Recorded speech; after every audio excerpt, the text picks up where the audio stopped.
கிடையாது. பிரதானத்துவம் இந்த கூட்டத்துக்கு கூட்டப்பட்டது. ஏன் இவ்வளவு ஒரு கன்ஃபியூஷன்? நான் ரொம்ப சிம்பிளான ஒரு கொஸ்டின். அவருக்கு வேற எந்த விதமான ரைட்ஸும் கிடையாது. நேர்பட பேசி நிகழ்ச்சிக்கு உங்கள் அனைவரையும் அன்போடு வரவேற்கின்றேன். இன்றைய நிகழ்ச்சியில் நாம் வாதிக்க இருக்கக்கூடிய தலைப்பு என்பது சட்டமன்றத்தில் இன்றைக்கு தொகுதி மறுவரை தனி தீர்மானம் நிறைவேற்றப்பட்டிருக்கிறது. அதிமுக, பாமக போன்ற கட்சிகள் எதிர்த்திருக்கிறார்கள், திமுக வரவேற்றிருக்கிறது. இது ஒரு முக்கியமான அம்சமாக பார்க்கப்படுகிறது. தொடர்ந்து தாவேக அரசினுடைய நிலைப்பாட்டை பார்க்கிற போது அது நீட் எதிர்பார்க்கலாம். தொடர்ந்து கடந்த திமுக அரசு எடுத்த நிலைப்பாட்டில் அந்த தடத்தில் பயணிச்சிட்டு இருக்கிறாங்க. இத்தகைய போக்குகளை எல்லாம் மையமாக வைத்து தான் நம்ம தலைப்பை கட்டமைச்சிருக்கிறோம்.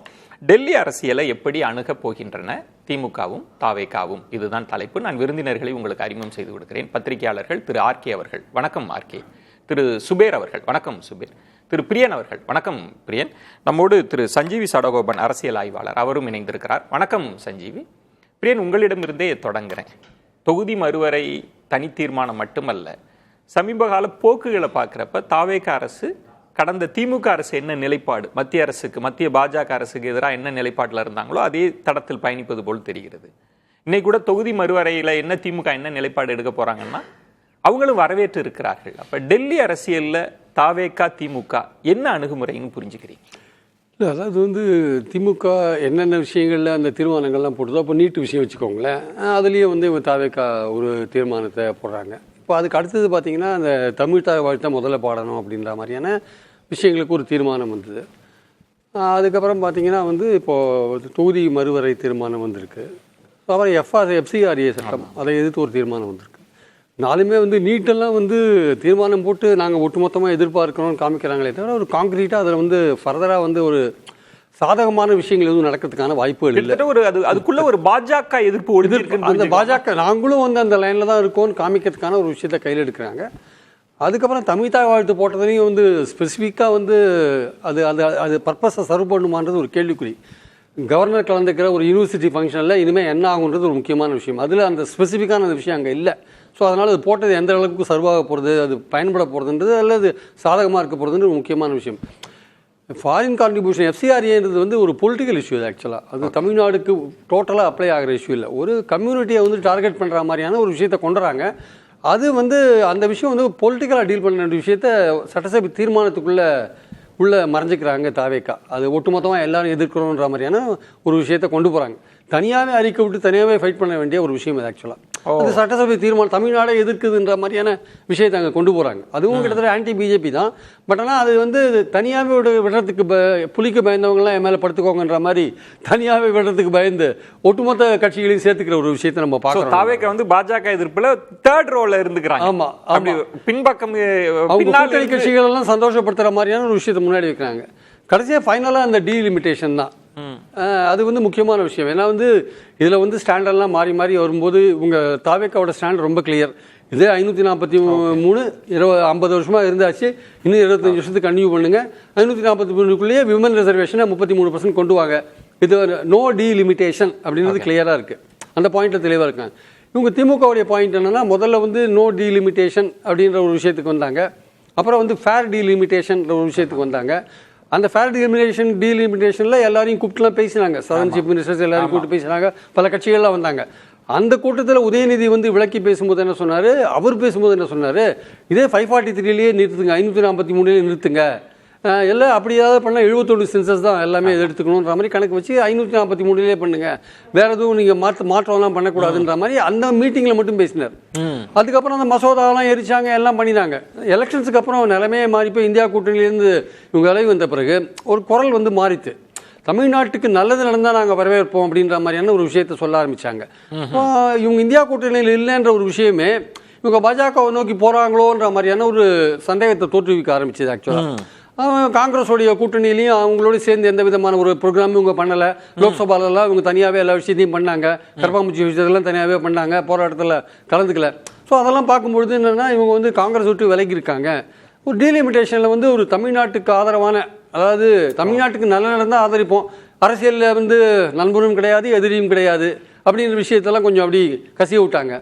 ஸோ இதெல்லாம் பார்க்கும்போது அப்போ தான் இதை தெரிஞ்சு என்ன பண்ணாங்க, தாவேக்கா ஒரு எம்பிஸ் கூட்டத்தை போட்டாங்க. அது ஒரு செக். அது திமுகவுக்கு இவங்க எப்படி பாஜகவோட எவ்வளோ தூரம் நெருக்கமாக போகிறாங்க, கலந்துக்கிறாங்க. அதுக்கு என்ன பண்ணாங்க திமுக, நீ முதல்ல மேகதாதுக்கு ஒரு கூட்டத்தை போடுங்க, அது போட்டிங்கன்னா அங்கே இதுக்கு வரோம்னு சொல்லிட்டு அந்த ஒரு இவங்க ஒரு செக்கை வச்சு அந்த செஸ்லேருந்து வெளில வந்தாங்க, அந்த ஆட்டத்திலேருந்து வெளில வந்தாங்க. சரி இப்படி போகிறீங்களா, நம்ம வேறு வழியாக போகலான்னு சொல்லிட்டு இப்போது தீர்மானத்தை கொண்டு வந்தாங்க. தீர்மானம் வந்து பார்த்தீங்கன்னா வந்து இப்போ தீர்மானத்தை ஆதரிச்சதை தான் நம்மளாம் நினச்சிட்டு இருக்கோம். திமுக வரவேற்று தான் பேசினாங்க. 543 நிலைநிறுத்தணும் அப்படின்னு அவங்க சொன்னதை ஆதரிச்சிட்டாங்க திமுக அப்படின்னு. அது அந்த ஸ்டாண்டு இருக்குது. ஆனால் அதிலோட முக்கியமான ஸ்டாண்ட் வந்து உதயநிதி பேசினதோட கடைசி பேராக தான் முக்கியமான விஷயம். அவர் பேசினது என்ன சொல்கிறாருன்னா, கடைசியில் இந்த மாதிரியான ஒரு 7.18% விகிதாச்சாரம் இருக்குது, இதை வந்து இதில் ஏதாவது ஒரு மாற்றம் நிகழ்ந்தால் அது வந்து அந்த விகிதாச்சாரத்தை வந்து மாற்றக்கூடாது, அந்த அளவுக்கு நாங்கள் இருப்போம் அப்படின்ற மாதிரியான ஒரு விஷயத்த கடைசியாக சொல்கிறார். அதுதான் முக்கியமான விஷயம். மாற்றம் என்று வந்தால் நம் பிரதிநிதித்துவம் 7.18% குறைக்க அனுமதிக்கக்கூடாது அப்படின்றதான் பாயிண்ட். அங்கே பொடி வச்சுட்டாங்க, அங்கே தான் பொடி வச்சார். அப்போது நீங்கள் சொல்கிற 543க்கு முதல் பேரால் ஆதரிக்கிறது, நாங்கள் அதை ஏற்கனவே பேசியிருக்கோங்க. நான் வந்து சதன் சீஃப் மினிஸ்டர்ஸ்லாம் வந்தபோது நானே அவங்களுக்கு ப்ரீஃப் பண்ணேன். அதே 543 நிலைநிறுத்தணும்னா நான் சொல்லிட்டேன். அதை இன்னும் 25 வருஷம் கூட எக்ஸ்டெண்ட் பண்ணிக்கலாம், இந்த 26லேருந்து எக்ஸ்டெண்ட் பண்ணிக்கலாம், 26 சென்சஸ் எல்லாம் கணக்கில் எடுத்துக்கூடாது, இதே எக்ஸ்டெண்ட் பண்ணிக்கலாம்னு நான் பேசிட்டேன். எல்லாம் பேசிட்டு எல்லாம் பண்ணி அதெல்லாம் பேசுகிறாரு. நான் அதெல்லாம் பேசியிருக்கேன் ஏற்கனவே, 543 வைக்கலாம்லாம் பேசியிருக்கேன். அப்படின்லாம் பேசிட்டு கடைசியில் வரும்போது என்ன சொல்கிறாரு, அதை சீக்வன்ஸ் பேசுகிறார். பிப்ரவரி மார்ச் மாதம் என்ன நடந்தது பேசுகிறார். பேசிட்டு எல்லாமே கரெக்ட். அதில் 543 வரைய வச்சுக்கோங்க, இது 25 வருஷத்துக்கு எக்ஸ்டெண்ட் பண்ணுங்க, எல்லாமே பேசுகிறார். பேசிட்டு கடைசி பேரால் வரும்போது தான் அந்த ட்விஸ்ட் நடக்குது. ஆக்சுவலாக அந்த ட்விஸ்ட்டை நம்ம தலைப்போட கனெக்ட் பண்ணால் நீங்கள் என்ன புரிஞ்சுக்கிறீங்க? தலைப்போட கனெக்ட் பண்ணால் ரொம்ப சிம்பிள். பாஜகவோட பேச்சுவார்த்தை நடத்திட்டு இருக்காங்க, அவ்வளோதான் விஷயம். வேறு பாஜக ஏற்றுறதுன்னு முடிவு பண்ணிட்டாங்க சார், நம்பர்ஸை ஏற்றுறதுன்னு முடிவு பண்ணிட்டாங்க. அவங்க வந்து 850 ஆக்கணும்னு முடிவு பண்ணிட்டாங்க. 850ல் 7.18 7.2 போட்டிங்கன்னா ஒரு 60 வந்து நிற்கும் ஆக்சுவலாக. அப்போ அதே விகிதாச்சாரம் இருக்கும்போது நாங்கள் ஏற்றுக்கிறோம், தமிழ்நாட்டுக்கு நல்லது தானே, அந்த ஆங்கிளில் போகிறதுக்கான வாய்ப்புகள் இருக்குது. அதை வந்து தொகுதி மறுவரை மசோதா அப்படின்னு தனிச்சு பார்க்கணுமா, இல்லை அது டெல்லி அரசியல் 29 தேர்தல் கூட்டணி கணக்குன்னு சேர்த்து பார்க்க? கூட்டணி கணக்கோட அந்த எக்ஸ்ட்ரீமுக்கு போக வேண்டிய அவசியம் நெருக்கம்னு பார்க்கலாம். அந்த எக்ஸ்ட்ரீமுக்கு போக வேண்டிய அவசியம் இல்லை. தற்சமயத்துக்கு பாஜகவோட ஒரு ஒரு ஒரு இன்டர்ரீம் அட்ஜஸ்ட்மெண்ட். அது வந்து அவங்க ரெண்டு பக்கமும் எதிரியை வச்சுன்னு போராடுறதுக்கு ரெடியா இல்லை. நம்ம எலெக்ஷனில் தோத்துட்டோம், 3 எலெக்ஷனை பாஜக வைத்து வின் பண்ணோம், இந்த எலெக்ஷனில் தோத்துட்டோம். நம்ம இப்போ நமக்கு முக்கியமான எதிரி விஜய் தான். இவரை எப்படி தோக்கடிக்கிறதுன்ற விஷயத்தான் நம்ம பார்க்கணுமே தவிர அங்கே இன்னொரு கேட்டை வந்து ஓப்பன் பண்ணி அவங்க கூட சண்டை போட வேண்டிய அவசியம் இல்லை. தமிழ்நாட்டுக்கு விரோதமாக வந்தால் FCRA பில்லையும் இவங்க சொல்லி இப்போ ஒத்தி வச்சுட்டாங்க. JPC இந்த FCRA பில் இருக்குல்ல, ஃபாரின் கான்ட்ரிபியூஷன், அதுவும் JPCக்கு போகுது. அதுவும் திமுகவோட ஐடியா தான் சொல்கிறாங்க ஆக்சுவலாக. இன்ஃபேக்ட் பார்த்தீங்கன்னா ஈவன் டீலிமிட்டேஷன் கூட இந்த இப்போ ஈவன் 50% ஒத்துண்டா கூட அதுக்கப்புறம் டீலிமிட்டேஷன் கமிட்டி வந்து அதில் மாற்றிடுவாங்க, அது இதுன்னு ஒரு பயமுறுத்தல் இருக்குது ஆக்சுவலாக. ஆனால் அதையும் கூட அதெல்லாம் பண்ணாத அளவுக்கு இந்த சட்டத்தில் வந்து நீங்கள் ப்ரொவிஷன் கொடுக்கணுன்ற மாதிரியான விஷயத்தெல்லாம் பேச்சுவார்த்தை நடத்திட்டு இருக்கிற மாதிரி திமுக கிட்டத்தட்ட அந்த அளவுக்கு பேச்சுவார்த்தைக்கு போயிட்டாங்கன்ற மாதிரிலாம் பேச்சுக்கள் இருக்கு. இவன் பாஜகவோட ஆங்கில பத்திரிகைகள்லாம் அந்த மாதிரி வரதை பார்க்குறோம் நம்ம. ஓகே, அது வந்து இருக்கிறத பார்க்கும்போது கிட்டத்தட்ட பேச்சுவார்த்தைகள் கிட்டத்தட்ட அந்த லெவலுக்கு போயிடுச்சு ஆக்சுவலாக. அப்போது தமிழ்நாட்டுக்கு எது நல்லதோ அது வந்தால் நாங்கள் ஆதரிப்போன்ற லெவலில் தான் அவங்க இருக்காங்க. இன்னைக்கு இது மாதிரி அந்த ஆதரிக்கிறதுன்ற ஒரு செய்தியை வந்தது மூலமாக 2 விதமாக பேசியிருக்காங்கல்ல. அதனால ஆதரிக்கிறாங்க அப்படின்ற ஒரு செய்தியை பரப்பிட்டதன் மூலமாக தாவேகா வந்து டெம்பரரியா திமுக அட்டாக் பண்றதை அதை அங்கேயும் தடுத்துட்டாங்க ஆக்சுவலா. தமிழர்களுக்கு விரோதம், அது இது விரோதின்னு சொல்ற விஷயத்த இந்த இடத்துலயும் ஒரு ராஜதந்திர 2 இடத்துலயும் 2 செக் வச்சாங்க தாவேகா. 2த்துலயும் எஸ்கேப் ஆகி வந்திருக்காங்க. அதனால அவங்க நினைச்ச விஷயத்த நடத்ததான் போறாங்க ஆக்சுவலா. பேசலாம். ஆர்கே, கிட்டத்தட்ட இப்போ நீட்டு எதிர்பார்க்கலாம், தொகுதி மறுவரை, இதெல்லாம் நம்ம ரொம்ப கலெக்டிவா சேர்த்து தான் டெல்லி அரசியலோட பேசுறோம். இப்போ எல்லாருமே என்ன எதிர்பார்த்தாங்கன்னா, பாமக கடுமையாக எதிர்ப்பு தெரிவிக்கிறது. கணேஷ்குமார் ரொம்ப பிரமாதமாக அவரோட வியூஸை வச்சாங்க, ஏன் எதிர்க்கிறோன்னு. திமுகவை கனெக்ட் பண்ணி தான் அவர் பேசினார். அதிமுக எதிர்ப்பு தெரிவிச்சோன்னே திமுக என்ன செய்ய போகுதுன்னா, பிரியன் சொன்ன மாதிரி வரவேற்புன்ற அந்த இடம். இப்போ ஒன்று நமக்கு புரியுது, பாஜக எதிர்ப்பில் தாவேகாவும் இருக்காங்க. ஆனால் தாவேகா எந்த அளவுக்கு முன்னாடி இருக்காங்கன்னு பிரியன் கொஸ்டின் பண்ணுறார். திமுக ரோல் என்ன இன்னும் நமக்கு தெரியல. நீங்கள் எப்படி புரிஞ்சுக்கிறீங்க? இல்லை, இது என்ன ஜோக்குன்னு பார்த்தீங்கன்னா, இன்னைக்கு வந்து வில்சன் ஒரு விஷயத்தை வந்து ஏஎன்ஐயில் பேசியிருக்காரு, டெல்லியில் வெளியே வர்றாரு. அங்கே என்ன சொல்கிறாருன்னு பார்த்தீங்கன்னா, நாங்கள் வந்து டீலிமிட்டேஷனை எதுக்கவில்லைன்னு சொல்கிறாரு. நாங்கள் வந்து ஃபேர் டீலிமிட்டேஷனுக்காக நிலை கொள்கிறோம், 7.18% வந்து கடைபிடிக்க வேண்டும், அதுதான் அவர் அங்கே பேசுகிறாரு. இங்கே வந்து டீலிமிட்டேஷனை எதிர்த்து இருக்கின்ற தீர்மானத்தில் வந்து திமுக வந்து ஆதரவு தெரிவிக்கிறது. அப்போ எது திமுகனுடைய ஸ்டாண்டர்ட் பார்த்தீங்கன்னா, of course Udhayanidhi, LOP, hair parent கூட எடுத்தா கூட, அடுத்த தலைவர்னு எடுத்தா கூட ஆனா அது தலைமை தான் பேச வேண்டுமே தவிர எல்ஓபி இங்க ஒருத்தர் இருக்காரு, வில்சன் மெம்பர் ஆஃப் பார்லிமெண்ட் இருக்காரு, சீனியர் மெம்பர் ஆஃப் பார்லிமெண்ட் 2வது டேர்ம்ல இருக்கிறவர், அவர் வெளியே வந்து சொல்றது 7.1% ஃபேர் டிலிமிட்டேஷன் அவர் சொல்றாரு, இவர் வந்து எதிர்க்கிறேன்னு சொல்றாரு. அப்ப திமுக ஃபர்ஸ்ட் திமுகக்குள்ளே பேசி ஒரு முடிவு வரணும், டீலிமிட்டேஷனை வந்து முழுக்க முழுக்க எதிர்க்கிறோமா இல்லையான்ட்டு. ஏன்னா இந்த ஒரு இமேஜ் இருக்குங்க, ஒரு டிஃபைனிங் இமேஜ் திமுகவோடது.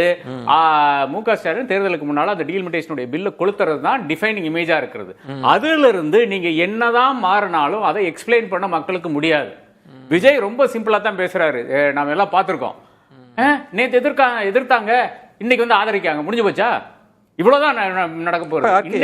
ஒரே ஒரு விளக்கம் மட்டும். முன்பு வந்து அதிமுக பாஜக அணியில இருந்து அன்வர் ராஜா வந்து முத்தலாக்கு விஷயத்துல ரொம்ப கடுமையா பேசினாங்க. ஆனா இங்கு தமிழ்நாட்டுல ஆதரித்த குரல்களையும் சிலது பார்த்தோம். இப்ப நீங்க சொல்றது பார்த்தா இப்ப திமுகவிலே அப்படி ஒரு கிரே ஏரியாவா இல்ல டபுள் ஸ்டே அது மாதிரி ஒரு குழப்பம் இருக்கா? நீங்க அப்படி புரிஞ்சுக்கிறீங்களா? அதுல குழப்பம் திமுக கிடையாது. திமுகனுடைய ஸ்டாண்டு இன்னைக்கு இருக்கிற ஸ்டாண்டு ஃபேர் டீலிமிட்டேஷன் தான், வேற ஒரு வழியும் கிடையாது. அதனால நாம வந்து ஆதரிக்கிறோம். நமக்கு பாதிப்பு இல்லாட்டி ஆதரிக்கணும், பாதிப்பு இல்லாட்டி ஆதரிக்கிறோம். 7.18% 50% இன்க்ரீஸ்னா நாங்க வந்து ஆதரிக்கிறோம். ஆனா இது வந்து first reading the tea leaves சொல்லுவாங்க. அதாவது டெல்லியில என்ன அரசியல் நடந்து கொண்டிருக்கிறது என்று ஃபர்ஸ்ட் புரிந்து கொள்ள வேண்டும். அதை புரியாம தான் இன்னைக்கு வந்து வெளியே வந்து தேவையில்லாம திமுக ஆனாலும் சரி, பாக்கி இருக்கிற நபர் பேசிக் கொண்டிருக்கிறார். டெல்லியில என்ன நடக்குது? டெல்லியில என்ன நடக்குதுன்னு பாத்தீங்கன்னா, இன்னைக்கு நரேந்திர மோடி ஆனாலும் சரி, அமித்ஷா ஆனாலும் சரி, சிவியரா பேக் ஃபுட்ல இருக்கிறாங்க. பில் இன்னும் பாராளுமன்றத்துக்கு வரவே இல்லை. இந்த செஷன்ல வர்றதுக்கு எனக்கு தெரிஞ்ச வாய்ப்பும் கிடையாது. ஓகே, இப்ப அதை பத்தி பேச வேண்டிய அவசியம் வந்து திமுகவுக்கு கிடையாது. அப்கோர்ஸ் அசம்பிளியில பண்றது வேற வழி இல்லை, ஏன்னா அவங்க வந்து ஃபோர்ஸ் பண்றாங்க. அந்த ஃபோர்ஸ் பண்றதுனால எதிர்க்கிறோம் அப்படின்னு சொல்லிட்டு போறதுதான் ஒரு விஷயமாக நான் காண்கிறேன். அங்க நடக்கிறது என்ன, இன்னைக்கு அமித்ஷா வந்து வெளியே வந்து பேட்டி கொடுக்க வேண்டிய கட்டாயத்துக்கு தள்ளப்பட்டிருக்கிறாங்க. என்னைக்கு பேசியிருக்காரு? 20 நாளாக அவரை வந்து காணல, பாராளுமன்றத்தில் காணல. வளாகத்துக்கு வர்றாரு, 30 கார்ல வர்றாரு. ராகுல் காந்தி சொல்ற மாதிரி 30 கார்ல வர்றாரு, ரூம்ல உட்கார்றாரு, டிவி போடுறாரு, பாக்குறாரு. டிவி நம்மள வீட்டுல உட்காந்து பார்ப்போம்ல, அது மாதிரி அவர் உட்காந்து, அதாவது முன்னாடி மோடி மட்டும் தான் அதை பண்ணிட்டு இருந்தாரு. பாராளுமன்ற வளாகத்துக்கு வந்துட்டு சபைக்கு வரமாட்டாரு, 2 சபைக்கும் வரமாட்டாரு, டிவி உட்காந்து பார்ப்பாரு. அவருக்கு ஏதாச்சும் ஒரு இன்டர்வென்ஷன் இல்லை என்றால் ஏதாச்சும் பேசணும்னா உள்ள வந்து பேசிட்டு போவாரு, இல்லைன்னா வெளிநாடு போயிடுவாரு. ஒரே முட்டா வந்து இந்தியாவிலே இருக்கிறது இல்லை. அப்ப இவங்களுக்கு 2 பேருக்கும் பயங்கரமான அழுத்தங்கள் இருக்கின்ற ஒரு சமயத்தில் இன்னைக்கு வந்து பாராளுமன்றம் நடந்து கொண்டிருக்கிறது. 20 நாளாக பாராளுமன்றம் ஸ்தம்பித்த ஒரு நிலை பார்த்திருக்கோம். சில பில்கள் மாத்திரம் அங்கங்க பாஸ் ஆயிருக்கிறது. FCRA பில், அதாவது இந்துத்துவவாதிகளுடைய தலையாய விஷயமான FCRA பில், அது வந்து கிறிஸ்துவ அமைப்புகளை முடக்க வேண்டும் என்ற ஒரே ஒரு காரணத்துக்காக கொண்டு வந்த பில்லு. அமித்ஷா சொல்றாரு அப்படியெல்லாம் கிடையவே கிடையாதுன்னு சொல்லி, கிறிஸ்துவ அமைப்புகளும் போய் பார்க்குது, அப்படியெல்லாம் இல்லைன்னு சொல்றாரு. அதை வந்து கேரளால பிஜேபியினுடைய டிஃபீட்டுக்கு, பெரிய மாபெரும் நடந்த டிஃபீட்டுக்கு அதுவும் ஒரு காரணமாக இருக்கிறது. திருச்சூர்ல ஜெயிக்கவே முடியல, அதுக்கு ஒரு காரணமாக இருக்கிறது. அப்கோர்ஸ் 2-3 நபர்கள் ஜெயித்து வருகிறார்கள், ஆனா ஓட்டு கம்மியாகுது. எல்லாமே FCRA ஒரு பெரும் பிரச்சனையா இருக்கு. 10 சீட்டு ஜெயிப்போம்னு நினைச்ச இடத்துல வந்து 3 சீட்டு அதாவது ஜெயிச்சிருக்காங்க மொத்தமா. அதுக்கு காரணம் FCRA பில். அந்த FCRA பில் வந்து இன்னைக்கு வந்து JPCக்கு அனுப்ப வேண்டிய ஒரு கட்டாயம். டெல்லியில ஒரு மாபெரும் குளறுபடி நடந்து கொண்டிருக்கிறது. ஒரு தெளிவின்மை இருக்கின்ற சமயத்துல வந்து திமுகவோ தாவேகாவோ ஒரு விஷயத்துல ஒரு ஸ்டாண்ட் எடுக்க வேண்டிய அவசியமே கிடையாது. அப்ப டீலிமிட்டேஷன் பில் இன்னைக்கு கொண்டு வர வேண்டிய அவசியமே கிடையாது. அங்க வந்து பில்ல வந்து பிரசன்ட் பண்ண அப்புறம் இல்லை என்றால் அவர்கள் வந்து அது வந்து இன்னைக்கு வரப்போகுது, இன்னைக்கு இல்ல ஒரு வாரம் கழிச்சு வரப்போகுதுன்னு ஏதாச்சும் ஒரு அனௌன்ஸ்மெண்ட் வந்த பிறகு வந்து தாவேக செஞ்சிருந்தா டெஃபினட்டா.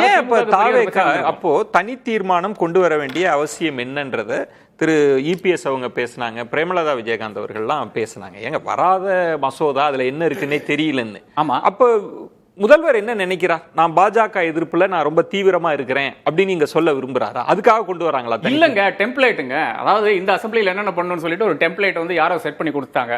அந்த டெம்ப்ளேட்ல இன்னைக்கு இது வருது, நாளைக்கு அது வருது, அப்படி அது அப்படியே போய்க்கொண்டு அதுக்குள்ள கிட்டத்தட்ட ஒரு பாஜக கடந்த திமுக அரசு செஞ்ச அந்த டெம்ப்ளேட்டை தான் இவங்க யூஸ் பண்ணிட்டு இருக்காங்களா? இப்ப அது எதுக்காக அதை செய்யறாங்க? இல்ல அது கிடையாது. இந்த அசம்பிளில வந்து இது பெரிய செஷன், அன்வீல்டி செஷன். இதுல தான் ஒரு மரிய வில்சன் வந்து அந்த நிதானம் இழக்கிறார்களே, அதுக்கப்புறம் வந்து மன்னிப்பு கேட்கிறாரு. நான் நிதானம் இழந்து விட்டேன்னு சொல்றாரு. அது அவருடைய பெருந்தன்மை கூட எடுத்துக்கலாம், அவர் சொல்ல வேண்டிய அவசியம் கிடையாது. ஃபைனான்ஸ் மினிஸ்டர் என்னவா இருந்தாலும் விஜய் வந்து அவரை வந்து தூக்கி போடுறதில்ல, அது நமக்கு தெரிஞ்ச விஷயமா இருக்கிறது. அப்போ அப்படி இருந்த ஒரு மனிதர் கூட நிதானம் இழக்கின்ற ஒரு சூழ்நிலை. அப்போ பல விஷயங்கள் இந்த எலாபரேட் செஷன்ல வந்து நீங்க என்னெல்லாம் செய்யணும்னு சொல்றது ஒரு பெரிய ஒரு லிஸ்டே வந்து வச்சிருப்பாங்க. அது வந்து ஏற்கனவே தயாரா இருக்கும். அந்த ஒரு ஆட்டோமேட்டிக் ப்ராசஸ்ல இது போயிட்டு இருக்கு. அந்த ஆட்டோமேட்டிக் ப்ராசஸ்ல போகும்போது சரி இதையும் ஒன்று நுழைச்சிடலாம் அப்படின்னு சொல்லிட்டு டீலிமிட்டேஷனும் அதுல வருது. அது ஆட்டோமேட்டிக் ப்ராசஸ் தான். அப்போ ஒவ்வொரு விஷயங்களும் இப்படி வந்து கொண்டே ஒரு பெரிய ரொம்ப திட்டமிட்ட காய் நகர்த்தல், திட்டமிட்ட காய்னத்து கிடையாது. திமுகவை எம்பாரஸ் பண்ண முடியுமா? இதுதான் அந்த நெருக்கடியில திமுக இருக்கா? ஏன்னா அவங்க அதிதீவிர பாஜக எதிர்ப்புல இருந்தாங்க. இப்பவும் என்ன சொல்றாங்க, எஃப்சிஐஆர்ல நாங்க தான் இருக்கிறோம். பிரியன் சொல்றாரு தாவேகா வெளிப்படையா அறிக்கையெல்லாம் விடுறது இல்ல, ஒரு அரசா மூவ் பண்றாங்கன்னா ஏன் திமுக மீது அந்த ஒரு ஊசலாட்டம், ஒரு சந்தேகத்தை சொன்ன மாதிரி ஆங்கில பத்திரிகைகளோ இல்ல பிஜேபியை நெருங்குது திமுக இல்லது பாஜக திமுக மென்போக்கு, ஏன் அது அந்த பேச்சு வருது? இல்ல பேச்சு ஏன் வருதுன்னு பாத்தீங்கன்னா திமுக தலைவர்கள் பேசுறாங்க. இப்ப திமுக இருந்து இந்து பத்திரிகையில வந்து போன வாரம் நினைக்கிறேன் தலைப்பு செய்தி, ஃபர்ஸ்ட் செய்தி என்ன இருக்குன்னு, திமுக வந்து ஸ்டாண்டை வந்து சாஃபன் பண்ணுது அப்படின்னு சொல்லிட்டு ஒரு தலைவர், டெல்லியில் இருக்கிற ஒரு தலைவர் பேசியிருக்காரு. சோபனாவும் இன்னொருத்தர் வந்து அந்த கட்டுரை வந்து எழுதியிருக்காங்க. ஆப்வியஸ்லி இந்த பத்திரிகையாளர்கள் வந்து எப்ப எழுதுவாங்க? ஏதோ திமுக காரன் பேசியிருந்தா தான் எழுதுவாங்க. அப்ப ஏன் அவர் பேசுறாரு? உங்களுக்கு தெரியாம எதுக்கு பேசுறீங்க? அதே மாதிரி தான் கனிமொழி என்விஎன் சோமு நேற்று ஒன்று பேசியிருக்காங்க. அரசியல்ல வந்து நிரந்தர என்ன எதிரிகள் கிடையாதுன்னு பேசியிருக்காங்க. வானதி ஸ்ரீனிவாசனும் அதை வந்து பேசியிருக்காங்க. இது ரெண்டும் முடிச்சு போட்டு நேற்று ஒரு பெரிய டிபேட் வந்து டெல்லியில் நடக்குது. அப்போ வானதி ஸ்ரீனிவாசன் பேசிக்கொள்ளட்டும். ஏனென்றால் பாஜகவை பொறுத்தவரை அவர்கள் வந்து சொல்லிட்டு தான் இருக்கணும், திமுக வருதுன்னு சொல்லிட்டு தான் இருக்கணும். ஏனென்றால் அவர்களுக்கு அதை வைத்துக் கொண்டு இன்னொரு 4 பேர் வந்து உள்ள வருவாங்கன்னு அவர் யோசிச்சு கொண்டிருக்கிறார்கள். திமுக வந்து நம்பர் வந்து சரிங்க 360 வந்து வந்துருது. திமுகவை பொறுத்தவரை என்னன்னா, காங்கிரஸை எப்படியாச்சும் ஏதோ ஒரு இடத்துல வந்து அடிக்கணும். அந்த வெறியில வந்து இன்னைக்கு வந்து திமுக இருக்கிறது. அந்த வெறி எப்ப வந்து தனின்னு பாத்தீங்கன்னா வேற கிடையாது. காங்கிரஸ் ஸ்டாண்ட் என்ன? ஒண்ணுமே வேண்டாம் தான், டீலிமிட்டேஷன்ல ஒண்ணுமே இருக்கக்கூடாதுன்னு தான் ஸ்டாண்டு, வேண்டவே வேண்டாம் தான் ஸ்டாண்டு. அந்த ஸ்டாண்டுக்கு கொஞ்சம் மாறாக ஒரு ஸ்டாண்ட் நாம வந்து எடுக்கணும். அது திமுகவினுடைய கட்டாயமாக இருக்கிறது. ஏனென்றால் அந்த அளவுக்கு இன்னைக்கு வந்து வெறுப்பு காங்கிரஸ் மேல இருக்கிறது. தலைமை திமுக தலைமையிலேயே அது இருக்குது. பேசலாம். பிரியன் சுபேட்ட போறதுக்கு ஒரு சின்ன விஷயம், ஆர்கே சொன்ன மாதிரி இப்போ இன்னைக்கு காங்கிரஸுக்கு ஒரு எம்பாரஸ் கொடுத்துருக்க நினைச்சிருந்தா திமுக, நாங்க கேட்டது ஃபேர் டீலிமிட்டேஷன் தான், நீங்க கொண்டு வர்றது 543 போதுன்னு சொல்றீங்கன்னு அவங்களும் எதிர்த்து இருந்தாங்கன்னா, கிட்டத்தட்ட பாமக ரொம்ப ஸ்ட்ராங்கா பிச் பண்ணாங்க. நீங்க எப்படி இதை கொண்டு வரலாம்? தேமுதிக எதிர்ப்பு, அதிமுக, திமுகன்னா கிட்டத்தட்ட இந்த அரசு வந்து இந்த தனி தீர்மானத்துல ஒரு நெருக்கடியை சந்திச்சிருக்கும். ஆனா திமுக அதை செய்யலையே. ஏன் அதை செய்யாம? அந்த மசோதா வரதுக்கு லேட் ஆகுது இல்லையா? ஒன்ஸ் மசோதா பிரிட்ஜ் வரும்போது கிராஸ் பண்ணிக்கலாம், அப்ப பாத்துக்கலாம். பிரிட்ஜ் வரும்போது கிராஸ் பண்ணிக்கலாம். இப்போ இவங்க வந்து ஒரு டேக் டைவர்ஷன் டாக்டிக்ஸ் கூட தாவேக்கா கையாளலாம். ஏன்னா இப்போ மரிய வில்சன் விவகாரம்லாம் வந்து பெருசா பூதாகாரமா கிளம்ப வேண்டியது. ஆக்சுவலா ரொம்ப மோசமா பேசியிருக்காரு. அது மறுபடியும் ரிப்பீட் பண்ண விரும்பல. அது வேற மாதிரி அர்த்தத்தை கொடுக்கல. அதை வந்து சபாநாயகர் வந்து குறிப்பில இருந்து நீக்கிருக்கணும் சார். ஆதவ பேசுறதா நீக்கிறாரு. தமிழ் அவமானப்படுத்தி ஒரு அமைச்சரை பேசுறாரு. தமிழுக்கு அன்பு தெரியாது, தமிழுக்கு இறக்கம் தெரியாது, தமிழுக்கு அமைதி தெரியாதுன்னு ஒரு அமைச்சர் பேசுறாரு. அதை வந்து சபாநாயகர் அலோவ் பண்றாரு. அதை நீக்க வேண்டியது ஆக்சுவலா. அதை வந்து ஒரு ஆணவத்தோட என்ன சொல்றாரு, அப்படிதான் பேசுவேன் வேற சொல்றாரு. ஒரு நல்ல விதமா வந்து எஸ் நான் இம்ப்ரூவ் பண்ணிப்பேன் அடுத்த வருஷம் பாருங்கன்னு சொன்னா மதிப்பு உயர்ந்திருக்கும். ரெண்டாவது, சென்னையிலலாம் 1 மாசம் பால் கிடைக்கல சார், ஆவின் பால் கிடைக்கல சார். அரிசி விலை 8 ரூபா 10 ரூபா கிலோ ஏறி போச்சு சார். விவசாயிகளுக்கு பிரச்சனை இருக்கு சார். சட்டம் ஒழுங்கு பிரச்சனை கோயம்புத்தூர்ல என்ன நடக்குது பாத்தீங்களா? சோ டேக் டைவர்ஷன், நீங்க அப்படி டேக் டைவர்ஷன் தான், வேற ஒண்ணுமே கிடையாது. டேக் டைவர்ஷன் மட்டும் இல்ல, சைமல்டேனியஸா திமுகவுக்கும் செக் வைக்கிறது. ஸோ இது வந்து பார்த்தா இது ஒரு பரமபத விளையாட்டு மாதிரி இருக்கு. 2 ஏர்னா பிடிச்சி காலை கீழே தள்ளுற தன்மையில தான் இருக்கு. நீங்க ஒட்டுமொத்தமா பாக்குறப்ப தாவேகாவோட அப்ரோச், திமுகவோட அப்ரோச் கிட்டத்தட்ட டெல்லி அரசியல் தான். இனி டெல்லி அரசியலை நோக்கி தான் நீங்க நகர முடியும் 29 நோக்கினா. எப்படி நீங்க புரிஞ்சுக்கிறீங்க சார்? நான் எப்படி பார்க்குறேன்னா, தாவேகா வெரி வெரி ஸ்மார்ட் மூவ். தமிழ்நாட்டில் எந்த அரசியல் ஈடுபடுமோ அந்த அரசியலை கையில் எடுத்துக்கிறாங்க. பாஜக எதிர்ப்பு அரசியல் தான் திமுக ஒரு நாள் செஞ்சுட்டு இருக்கு. அதனால தான் வெற்றி பெற்றுட்டு இருக்காங்க. இப்போ அந்த அரசியலே தான் இவங்க கையில் எடுக்கிறாங்க. சரி, இதுதான் சக்சஸ்ஃபுல் அரசியல்னு அவங்களுக்கு தெரியும். இப்போ இதில் என்னன்னா, டீலிமிட்டேஷன் ஏன் இப்போ ஒன்றும் கொண்டு வரல, ஒன்றும் வந்து இந்த பார்லிமெண்ட் செஷன் முடிய போகுது, அடுத்து குளிர்கால கூட்டத்தொடர் தான், அதில் தான் வரப்போகுது, ஒன்றும் 3 மாதம் இருக்குது. இப்போ ஏன் அப்படின்னா, திமுகவினுடைய ஸ்டாண்டு தான் ஃபேர், அதாவது நோ டீலிமிட்டேஷன் சொன்ன இடத்துல இருந்து மாறி ஃபேர் டீலிமிட்டேஷனில் வந்து நிற்கிறாங்க. இப்போ இவங்களுக்கு தாவேகாவுக்கு 2 ப்ளஸ் என்னன்னா, இல்லை அதில் ஒரே ஒரு சிறுத்தம், முன்னாடியே அவங்க ஃபேர் டீலிமிட்டேஷன் தான் திமுக அரசுலையும் அவங்க அது ஃபேர் சொன்னாலும் கூட அதை மாறினவங்க கூட்டணி கட்சி எல்லாம் மாறிட்டாங்க. ஃபேரை தூக்கிட்டு நோ வரைக்கும் வந்துட்டாங்க. இவர்களுக்கு ஆதரித்தவர்கள் இன்னைக்கு நோ டீலிமிட்டேஷன் வரைக்கும் வந்துட்டாங்க. இன்னைக்கு தாவேகாவுடைய இது என்னன்னா, ஃப்ரீஸ் டீலிமிட்டேஷன் பழைய 543 நீங்க வந்து ஃப்ரீஸ் பண்ணுங்கிற அளவுக்கு வந்துட்டாங்க. தாவேக்காவுக்கு பெரிய அட்வான்டேஜ் என்னன்னா எம்பி இல்லாததான். இங்கே வந்து அவங்க அதிகபட்சமாக அவங்க வந்து தீர்மானம் போடலாம், அறிக்கை கொடுக்கலாம், அதிகபட்சமாக ஆர்ப்பாட்டம் போராட்டங்கள் பண்ணலாம் ஒருவேளை. ஆனால் அதை வந்து சாத்தியப்படுத்தக்கூடிய இடத்துல இருக்கிறது திமுக. 23 எம்பிஎஸ் இருக்காங்க, அதுல ஒரு 8 பேர் இருக்காங்க. அப்படிங்க நீங்க சொல்ற மாதிரி இவங்க என்ன வேணாலும் பேசிக்கலாம், கரண்டியை வச்சு சுத்தர என்ன வேணாலும் பண்ணலாங்க. எம்பிக்கள் இருக்கிறது திமுக கையில தான். இப்போ வந்து பால் பேட் இருக்கு, அந்த பாலை அந்த பேட்டை வச்சு அந்த பாலை எப்படி விளையாட போறாங்கன்னு தெரியல. மிக மிக மிக கைத்துல நடக்கிற மாதிரியான சிக்கல். ஏன்னா டீலிமிட்டேஷனை எதிர்த்து தென் மாநில முதலமைச்சர் கூட்டம் அதுன்னு போட்டு பெரிய லெவல்ல பண்ணி இதெல்லாம் எரிச்சு ஒரு பெரிய தேர்தலுக்கு முன்னாடி ஒரு வேலையை பண்ண திமுக. இப்ப தேர்தலுக்கு பிறகு திமுகவினுடைய டோன் கொஞ்சம் மாறுது. இப்போ அரசியல் நிறந்த நண்பரும் இல்லை, எதிரியும் இல்லை, இந்த மாதிரியான டோன்லாம் வர ஆரம்பிக்குது. அப்படிங்கும் போது திமுகவை தாவேகா ஸ்மார்ட்டா கார்னர் பண்ணுது, ஸ்மார்ட்டா ஒரு லாக் ஒன்று வைக்கிறாங்க. அங்க நீங்க என்ன ஒரு ஸ்டாண்ட் எடுக்க போறீங்கன்னு. இப்ப என்ன திமுக இன்னைக்கு என்ன வந்திருக்கு, ஆதரிச்சு பேசிட்டாங்க. ஒரு 3 மாசம் பிரச்சனை இல்லப்பா, அடுத்து குளிர்கால கூட்டத்தொடர் வர பாத்துக்குருவோம், இப்ப இங்க ஆதரிச்சிருவோம், அடுத்து வரப்ப ஒண்ணும் பண்ணாங்க. நீங்க வந்து திமுக வந்து பாஜக சாஃப்ட் அப்ரோச்சா தான் நீங்க சந்தேகிக்கிறீங்களா? கண்டிப்பா இல்ல, எல்லாருக்குமே தெரியுது. நான் மட்டும் தான் சந்தேகப்படுறது இல்ல, எல்லாருக்கும்னா யூகம் தான். இப்ப கடுமையாக சுபேர் இப்ப நீங்க பிரியன் சொன்ன சுட்டி காட்டின தாவேகா 3வது வரிசையில இருந்துகிட்டு தான் இந்த விளையாட்டை விளையாடுறாங்க. திமுக முன்னணி இப்ப எஃப்சிஆரா இருக்கட்டும், வந்தே மாதரம் எதுலயுமே தாவேகா தமிழ்நாட்டுல ஃபர்ஸ்ட் சார் எம்பி இல்ல. இப்ப பிரியன் சொன்ன மாதிரி அவங்க தனி அறிக்கை, கட்சி அறிக்கை நினைச்சிருந்தா கூட விட முடியும். அவங்க அங்க சாஃப்டா தான் இருக்கிறாங்க. ஆனா அங்க யாரும் அவங்கள சந்தேகப்படல. திமுக எதிர்த்தாலும் ஏன் அதை சந்தேகப்படுறோம்னு கேட்கிறேன். இல்ல, தனியாக அறிக்கை கொடுக்கறத விட சட்டமன்றத்தை கூட்டி தீர்மானம் போறது ஒன்றும் ஸ்ட்ராங் இல்ல. அப்ப எல்லாரும் சேர்த்துக்கிறாங்க. இப்ப இன்னொரு விஷயம் சொல்றாங்க, டீலிமிட்டேஷன் ஒன்றும் கொண்டு வரல. இப்ப ஏன் கொண்டு வரலன்னா, அந்த கமிஷன் ஆணையம் அமைச்சிட்டாங்கன்னா அதனுடைய இதுதான் போக போகுது. அதை பார்லிமெண்ட்ல அவங்க எப்படி டிஸ்கஸ் பண்ண போறாங்கன்னு தெரியல. தனிப்பட்ட கட்சியோ ஒரு அமைச்சரோ தாண்டி அந்த ஆணையம் பிக்ஸ் பண்றது தான். அப்ப இதெல்லாம் வந்து தாவேகா தனக்கான ஒரு அரசியல் எடுக்கிறாங்க. தாவேகா தமிழ்நாட்டுல பாஜக எதிர்ப்பு அதுல ரொம்ப திமுக அரசு எடுத்த பொசிஷன்ல, அதனாலதான் திமுக இருக்கு. இப்ப அவங்களுக்கு வர ஒரு வாய்ப்பு வந்துச்சு, அதிமுக கூட போறதுக்கான ஒரு வாய்ப்பு வந்துச்சு. அந்த வாய்ப்பு அவங்க கையில் எடுக்கலையே. அந்த இடத்துல ஒரு சின்ன தடுமாற்றம் இருந்துச்சு. இந்த சி.வி. சண்முகத்தை அவங்க பார்த்த விஷயங்களும் தடுமாற்றம் இருந்துச்சு. எடப்பாடி பழனிசாமி முன்ன பின்ன ஒரு காம்ப்ரமைஸ் வந்தாங்கன்னா முழு அதிமுகவும் இங்க வந்திருக்கும், ஆட்சி அமைச்சிருப்பாங்க, சுமூதா போயிருக்கும். இவ்வளவு சிக்கல் தேவையில்லை. காங்கிரஸை வைத்துக் கொண்டு பாஜகவுக்கு பதில் சொல்ல வேண்டிய அவசியம் இல்லை, கம்யூனிஸ்டுகளுக்கு பதில் சொல்ல வேண்டிய அவசியம் இல்லை, பிசிகாவுக்கு பதில் சொல்ல வேண்டிய அவசியம் இல்லை. அப்ப இது வந்து அப்படி ஒரு இடத்துல இந்த தேர்தலை மட்டும் தான் அவங்க ஃபோக்கஸ் பண்ற மாதிரி இருக்கும். லாங் டைம் அவங்க யோசிக்கிறாங்க. சோ அவங்க வந்து இந்த மதசார்பற்ற அணி, பாஜக எதிர்ப்பு, அதுலயே அது தமிழ்நாட்டுக்கு இது ரொம்ப ஒரு சேஃப்டியான ஒரு இடம். ஒருவேளை திமுகவும் நாங்க தனிச்சே இருந்தாலும் கூட ரொம்ப தீவிரமா நாங்க எதிர்ப்போம், நாங்க ஒண்ணு நிலைப்பாடு, இன்னும் சொல்ல போனா தாவேகாவை விட வந்தே மாதரத்துல நாங்க தான் அதிகமா குரல் கொடுத்தோம், எஃப்சிஐஆர்ல நாங்க தான் குரல் கொடுத்தோம், அப்படி போக வாய்ப்பு இல்லையா? தனிச்சு நின்று நாங்க இதுக்கு முன்னாடி பேசின விஷயங்கள் இன்னைக்கு கூட உதயநிதி மாண்புமிகு எதிர்க்கட்சி தலைவர் உதயநிதி ஸ்டாலின் பேசுறப்ப அது முன்னாடி உள்ள விஷயத்தான் சொல்றாரு. பட்டியலிட்டு சொல்றோம், நாங்க தென் மாநில முதலமைச்சர்கள் கூட்டணும், நாங்க தான் இதை கொண்டு வந்தோம், நாங்க இந்தியாவில் நாங்க முதல் முறையாக இதை எதிர்த்தோம் அப்படின்னு. ஆனா தேர்தலுக்கு பிறகு சார் சொன்ன மாதிரி காங்கிரஸை அவங்களுக்கு இப்போ வந்து பழி வாங்கணும். காங்கிரஸை அகில இந்திய அளவில் இங்க பழி வாங்குறாருன்னா பாஜக தான் ஒரே சாய்ஸ் அப்படிங்கிற, எதிரிக்கு எதிரி நண்பன் அப்படிங்கிற ஒரு பாயிண்டை எடுத்து பழி வாங்குற அரசியல்ல நீங்க 2 இருக்கு. என் கண்ணு போனாலும் போட்டும்பா, ஒரு கண்ணை நான் காலி பண்ணுவேன்றது சண்டையில் வேணா சினிமாவில் சரியா இருக்கலாம். நீங்க சொல்ற மாதிரி தமிழ்நாட்டில் பாஜக எதிர்ப்பு தான் மையம்னா காங்கிரஸை பழி வாங்குறதுக்காக அந்த நிலைப்பாடு எடுத்துட்டா இவங்களுக்கு அரசியல் பலன் இல்லை. அது மட்டும் கிடையாது, காங்கிரஸை பழி வாங்குறது மட்டும் கிடையாது. இப்ப முன்னாள் அமைச்சர்கள் மீது உள்ள வழக்குகள், இங்கே தமிழ்நாட்டில் போடக்கூடிய லஞ்ச ஒழிப்புத்துறை வழக்குகள், இது ஏதாவது ஒரு பிடிமானம் வேணும்ல.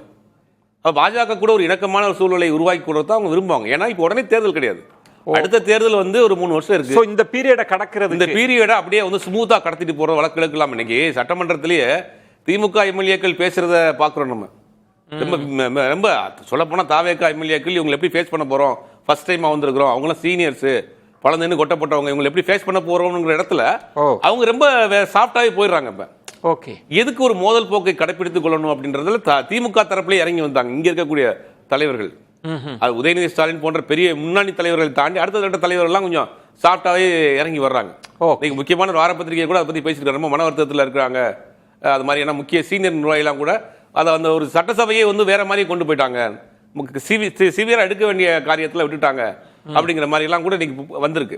அப்ப தாவேகா பொறுத்த வரைக்கும் தாவேகா ஒரு தெளிவான மதவாத எதிர்ப்பு, பாஜக எதிர்ப்பை தெளிவா பண்றாங்க. ஆர்கே ஒரு சின்ன கிளாரிபிகேஷன், திமுகவுக்கு அப்படி ஒரு தடுமாற்றம் ஏன் வந்து இப்ப தாவேகா ஒரு பொசிஷனிங் பண்ணிக்கிறாங்க? திமுக இருந்த இடத்துல நாங்கள் மதசார்பற்ற அணி, காங்கிரஸ் எல்லாம் வச்சுட்டு இப்போ திமுக பாஜகவோட போனால் மட்டும்தான் ஒரு ஆப்ஷனான்றது ஒன்று இருக்குது. ரெண்டாவது இந்த மாதிரியான அழுத்தங்கள் இருக்குது, இங்கே கேஸ் எல்லாம் இருக்குன்னா முன்பு திமுக அதிமுக தான் சொன்னிச்சு கேஸுக்காக பயந்துட்டு பாஜக அந்த நிலைப்பாட்டுக்கு பாஜகவோடு போவாங்களா என்ன திமுக? அப்படி பார்க்க முடியுமா? எப்படி புரிஞ்சு? இல்லை 15 வருஷம் வந்து ஒரு ஆன்டி பிஜேபி ஸ்டாண்ட் எடுத்துட்டு திடீரென்று அந்த ஸ்டாண்டை வந்து மாற்ற முடியாது. ஏன்னா வந்து திமுக காரன் வந்து ஒத்துக்கொள்ள மாட்டான். திமுக காரன் வந்து பெருசாக ஒன்றும் காசு பண்ணல. யார் வந்து இடியினுடைய ரெய்ட் ஆனாலும் சரி, சிபிஐனுடைய ரெய்ட் ஆனாலும் சரி, ஐடியினுடைய ரெய்ட் ஆனாலும் சரி, திமுகவினுடைய தொண்டன் மேலே நடக்கல, சாதாரண இருக்கின்ற மாவட்ட செயலாளர் மேலே நடக்கல. யார் காசு பண்ணாங்களோ அவங்க மேலே தான் நடக்குது. அப்போ அவர்களுக்காக நீங்கள் அங்கே போய் சேரணுமா என்ற கேள்வி தான் இன்னைக்கு வந்து கேட்டர் வந்து கேட்குறாங்க. இருக்கு உள்ளுக்கு. ஆமாமா, டெஃபினட்டா வந்து அந்த ஒரு பிரச்சனை இருக்கத்தான் செய்யறது. அப்போ இது ஒரு பெரிய ஒரு சேலஞ்சை வந்து திமுக கொடுக்குறது. அதாவது காலாகாலமா பாருங்க, அதிமுக இருந்தது எம்ஜிஆர் காலத்திலேயே வந்து எம்ஜிஆர் வந்து அங்க வந்து பணிந்து போனார் இந்திரா காந்தி அம்மையாரோடு. அதன் பிறகு வந்து இந்திரா காந்தியை கல்லால் அடிக்க வேண்டும் என்றெல்லாம் பேசின திமுக என்ன பண்ணுறது, இந்த நேருவின் மகளை வளர்க நிலையாய் ஆட்சி தருகன்னு சொல்லிட்டு அவர்கள் கூட போகுது. அப்ப இது காலகாலமாக மாறிக்கொண்டே இருக்கின்ற ஒரு விஷயமா தான் இருக்கிறது. இப்போது வந்து இக்கட்டான சூழ்நிலை. ஏன்னா அந்த அளவுக்கு வந்து எதிராக பாஜக எதிராக நிலை கொண்டு அதுல இருந்து வருகின்ற எல்லா அறுவடையும் எடுத்துக்கொண்டு திடீரென்று அங்க வந்து மாற முடியுமா என்ற கேள்வி இருக்கு. இன்னொன்று, இப்போ இதற்கு முன்பு பாஜகவோட ரேடார் வந்து தமிழ்நாடு தான். எல்லாரும் வெஸ்ட் பெங்கால் தமிழ்நாடுன்னு பேசிட்டு இருந்தாங்க. கொஞ்ச காலமாக இடி இது ரேடாருக்குள்ளே இல்லாத பிஜேபி என்ன நினைக்கிறாங்க இந்த தமிழ்நாட்டு சூழலை பத்தி, அதையும் இப்ப தெரிஞ்சுக்கணும். இல்ல பிஜேபி ஒண்ணுமே நினைக்கலங்க, அங்க நினைக்கிறதுக்கு பேண்ட்விட்தே கிடையாது. இன்னைக்கு அதான் சொல்றேன், இன்னைக்கு வந்து ஒரு உலகமாக அதிசயமாக இன்னைக்கு வந்து பிடிஐயும் ஏஎன்ஐயும் வைத்து அமித்ஷா பேச வேண்டிய கட்டாயத்துக்கு இன்னைக்கு எதுவும் தள்ளப்படுகிறார். அவங்களுக்கு உலகமாக அதிசயம். இன்னைக்கு அவங்களுக்கு வேற நெருக்கடி ஓடி வேற ஏதோ யோசிச்சுட்டு இருக்காங்க. தமிழ்நாடு மக்கள் தலை வச்சு படுக்கிறதுக்கு டைமே கிடையாது. சஞ்சீவி, எப்படி பாக்குறீங்க? டெல்லி அரசியலை மையமாக வைத்துதான் நம்ம பேச வேண்டியிருக்கு. இப்ப திரும்பவும் ஏன்னா 26ல என்ன போக்கு இருந்தது அப்படின்னா பாஜக எதிர்ப்பு தான் பெருசா இருந்தது. 24, 26ல கூட எல்லாம் இருந்தது. அதுக்கப்புறம் என்ன தன்மைன்னு பாக்குறப்ப திரும்பவும் பாஜக எதிர்ப்பு அதை மையமா வச்சுதான் இங்க அரசியல் இனி நகர்ந்துட்டு இருக்கா. இதுல தாவேகாவோட ரோல் என்ன, திமுக என்ன செய்ய போகுதுன்னு தான் நீங்க எப்படி பாக்குறீங்க? இல்ல ஆர்கே சார் சொல்றதுல கண்டினியூ பண்றேன். அவர் சார் சொன்னாரு தமிழ்நாட்டில் பாஜக எதுவும் இல்லைன்னு சொன்னார் இல்லையா? சோ அவங்க என்ன நினைப்பாங்கன்னா, இந்த 40 சீட்ல 2029ல திமுக ஒரு 10 சீட் ஜெயிச்சாங்கன்னா கூட அந்த 10 சீட் வந்து இந்தியா அலைன்ஸ் பக்கம் போவாது அப்படின்னு நினைப்பாங்க. சோ 30 சீட் தான் இந்தியா அலைன்ஸ் பக்கம் போகுது. கடந்த 3 தேர்தல்களை பாத்தீங்க அப்படின்னா தமிழ்நாட்டில் இருக்கக்கூடிய 40 சீட்டும் புதுச்சேரி உட்பட 40 சீட்டும் வந்து இந்தியா அலைன்ஸ் பக்கம் மொத்தமா போகுது. ஆனா இப்ப திமுக ஒரு 10 10 சீட் ஒருவேளை வெற்றி பெற்றாங்க அப்படின்னா அது நியூட்ரலா இருக்கும். அதாவது ஆந்திரால ஜெகன்மோகன் ரெட்டி வெற்றி பெற்ற சீட் எப்படி இருக்கோ அதே மாதிரி வந்து பிஜு ஜனதா தள் போன்ற பார்ட்டிகள் தேசிய அளவில் எப்படி எந்த பக்கமும் இல்லாம இருக்காங்களோ நியூட்ரலா இருக்கிறது பாஜக நல்லது. அந்த மாதிரி ஒரு ஸ்டான்ஸா பாஜக பாப்பாங்க எனக்கு இந்த விஷயத்துல தோணுது. ஒரே ஒரு கேள்வி, எலக்டோரலைஸ் நடக்கிறதுக்கு வாய்ப்பு. சஞ்சீவி, நீங்க ரொம்ப முக்கியமான இடத்தை பாத்தீங்க. ஏன்னா பாஜக அப்படி ஒரு சில பிளேயர்ஸ் வச்சாங்க. இப்ப ஒடிசாவில் பார்த்தாங்க, என் கெஜ்ரிவால கூட ஒரு கட்டத்தில் அப்படி பார்த்தாங்க, ஜெகன்மோகன் ரெட்டியை பார்த்தாங்க. இவங்கெல்லாம் இருக்கிறது வந்து ரொம்ப ஏன்னா அதிதீவிர சித்தாந்தமா இல்லாம இருந்தாங்க. அவங்க எப்படி வேணாலும் பிளே பண்ணிப்பாங்க அப்படின்னு. சந்திரபாபு நாயுடு கூட அப்படி அவருக்கு வளர்ச்சி மட்டும் போதுங்க, பெருசா கொள்கை அப்படின்னு. ஆனா கொள்கை எதிரின்னு பாக்குறது திமுகவை தான். இவ்வளவு காலம் அப்படிதான் பார்த்துட்டு வந்தாங்க. எங்களுக்கு நேர் எதிரி, கொள்கை எதிரின்னா சனாதனத்துக்கு எதிரி அப்படின்லாம் பிரதமர் உள்துறை அமைச்சர்லாம் பேசிட்டு இப்ப திமுக கையில ஒரு 15 சீட் இருக்கிறது நமக்கு நல்லதுன்னு நினைக்கிற அளவுக்கு பாஜக வந்துருமா? இல்ல கண்டிப்பா இல்லையா? இப்ப இருக்கக்கூடிய சூழல்ல அதுக்கான வாய்ப்புகள் எல்லாமே இருக்கு. ஏன்னா எலக்டோரலா வந்து இந்த அலைன்ஸ் நடக்கிறதுக்கு வாய்ப்பே கிடையாது. 2029ல எனக்கு தெரிஞ்சு என்னோட ரீடிங் பொறுத்த வரைக்கும் கிடையாது. ஆனா ஜுபேர் சார் சொன்ன மாதிரி ஒரு பொலிட்டிக்கல் அண்டர்ஸ்டாண்டிங், அதாவது 2 பேருக்கு காமன் எனிமி இப்ப காங்கிரஸ். இப்போ அதனால காங்கிரஸ் வந்து டிஸ்டர்ப் பண்ணணும், அப்போசிஷன் ஸ்பிட்டே இருக்கணும். பிஜேபி பொறுத்த வரைக்கும் பாத்தீங்கன்னா அப்போசிஷன் ஸ்பிட்டே இருக்கணும். நீங்க பாராளுமன்றம் இந்த செஷன் தொடங்கும் போதே பார்த்தோம் அப்படின்னா நீங்க திமுக ஒரு பக்கம் பாத்தீங்கன்னா காவேரி இஷ்யூ மேல போராட்டம் பண்ணிட்டு இருக்காங்க, பச்சை துண்டு போட்டு அவங்க போராட்டம் பண்ணிட்டு இருக்காங்க. மற்றொரு பக்கம் மற்ற எதிர்கட்சிகள் காங்கிரஸ் உட்பட மற்ற கட்சிகள் எல்லாமே பாத்தீங்க அப்படின்னா இந்த நீட் விவகாரம் தொடர்பாக போராட்டம் பண்ணிட்டு இருக்காங்க. பெரிய லெவல்ல பாத்தீங்கன்னா அப்போசிஷன் ஸ்பிட் இருந்தது. இது பாஜக நல்ல செய்தி. நீங்க நினைச்சு பாருங்களேன், ராகுல் காந்தி அவர்கள் 2வது நாள் அந்த போராட்டம் நடக்கக்கூடிய 2வது நாள் மாலை வந்து பிரைம் மினிஸ்டர் வீட்டு முன்னாடி வாசல போராட்டம் பண்றாரு. திமுக இந்த நேரம் அலையன்ஸ் இருந்திருந்தாங்கன்னா திமுக ஒரு குறைஞ்சபட்சம் ஒரு 10 எம்பிக்கள் இடத்துல போய் போராட்டம் பண்ணிருப்பாங்க.